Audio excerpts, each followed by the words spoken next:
day, so a 10-foot wingspan of black feathers probably looked a little incongruous with my kiss-me-I'm-Irish apron and my fuzzy blue house slippers. Patrick was always telling me I would have less trouble if I presented a more imposing image, if I looked a little more Reaper-like. I always tell him that it's pretty near impossible to be imposing when you're only 5 feet tall and generally described by others as cute as a button. Of course, if Patrick had shown up for his scheduled escort of Mrs. Lucardi, I wouldn't be here at all. He'd called me 15 minutes ago, said he had a personal emergency, read a date with a hot guy, and begged me to take his pickup for him. I'd agreed because I owed Patrick a favor or two, but I couldn't be held responsible for my appearance. "Listen, Mrs. Lucardi," I said through gritted teeth, "you're going to a better place. I'll make sure that someone comes to take care of your babies." "Oh, no. Harold, my son, will come and have them all taken to shelters. I'm not going anywhere. I have to look out for them." She crossed her arms, set her jaw, and looked for all the world like she had no intention of moving in the next millennium. I wondered how exactly she expected to prevent Harold from having the cats taken away, when she didn't have a corporeal self. Unfortunately, I didn't have time to argue points of logic with the illogical dead. I glanced at my watch, a slender, silver-linked affair that had been a 13th birthday present from my mother. I really had to go.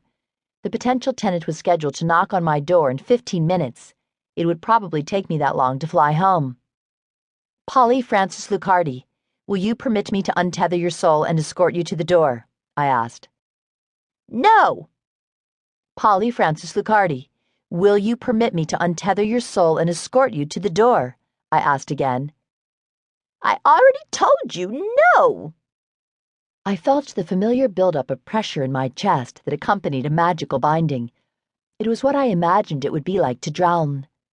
My lungs and heart felt as though iron bands squeezed my organs. My rib cage felt like it was collapsing. If I asked again and she refused, the binding was sealed. She would never be escorted to the door, but would haunt this earth forever. "Polly Francis Lucardi, will you permit me to untether your soul and escort you to the door?" I asked. The pressure increased and I gasped for breath. "For the last time, no!" My heart and lungs reinflated. My ribs sprung back into place. A surge of power pushed out of my fingertips and snapped the tether holding Mrs. Lucardi to her body. A lot of agents untethered agreeable souls using magic, but I didn't like it. I don't know what a binding felt like to anyone else, but it made me feel like elephants had been tap dancing on me. Give me a silver knife and a straightforward cut any day. Unfortunately, I could only use my knife on the cooperative. No one knew why exactly, but souls that refused the door had to go through the rigmarole of a binding.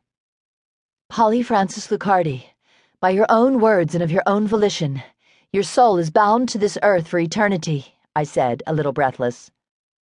"Fine, my babies!" she cried, holding her incorporeal arms out to the cats that were now starting to nibble her corporeal body's ankles. Whatever. I got out of there before she realized that her little snoogums was about to make her former shell into breakfast, lunch, and dinner. If I had more time, I would have tried harder to convince her to go to the door. Now I would have to file more paperwork, and Patrick would have to file more paperwork, and he would bitch about it, and I would bitch about it, and JB, our supervisor, would be an annoying bastard about the whole thing because he's very insistent on closed lists. But I'd deal with that later. First, I had to get home in time to show the apartment, and I only had a few minutes.